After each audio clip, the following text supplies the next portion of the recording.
Share कर सकती थी मैं उस रिमला के साथ। और नाराजगी हुई थी ना, मान भी तो सकती। दोनों धोखेबाजों की शादी करवा दी जाए। जब sorry, I am really sorry आयला। फैक्ट्री की मालिक तुम रहोगी, टैक्स तो शौहर को भरना पड़ेगा ना। प्यार करती हूँ यार, मैं आपसे नहीं बर्दाश्त कर सकती थी आपको किसी के साथ नहीं।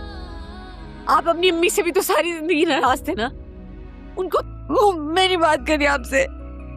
जज्बाती होकर कोई भी फैसला करने से पहले एक इन्फॉर्मेशन देनी है। एक राफी और जोया ने बताया, आदत पागल लड़की को अपनी मोहब्बत का एहसास हो चुका। आदत ही हो गई मुझे हर एक को हकारत की नजर से देखने की। बेटे को माफ कर देना और दुआ करना मेरे बेटे की। सबको माफ कर चुका। हम दोनों को माफ कर दो।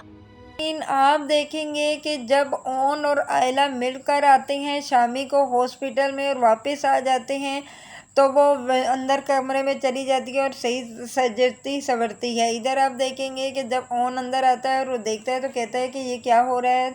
तब वो आगे से बोलती है कि ओन बस मैं आपके लिए सजी हूँ। तब वो ओन कहता है कि मैंने जान लिया है कि तुम लोग मुझसे कोई मोहब्बत नहीं करता, इसीलिए मैंने कागजात पर साइन कर दिए और मैंने वकील को दे दिए हैं और वो तुम्हें मिल जाएंगे। उस पर ओन आगे से आयला बोलती है कि कौन से कागजात। ओन तब वो कहता है कि मैंने तलाकनामे पर साइन कर दिए, मैं समझ सकता हूँ कि तुम मेरे साथ खुश हुई। इस पर फ़ौरन ही वो जोश में आकर बोलना शुरू कर देती है कि आपने ये कैसे तसव्वुर कर लिया कि मैं आपके साथ खुश हूँ, बल्कि मैं आपसे तो अब मोहब्बत करना शुरू हो गई थी और आपकी ज़रूरत कैसे हुई मुझे अपनी ज़िंदगी से यूँ बाहर फेंकने की। मैं आप बहुत ही बुरे इंसान हैं।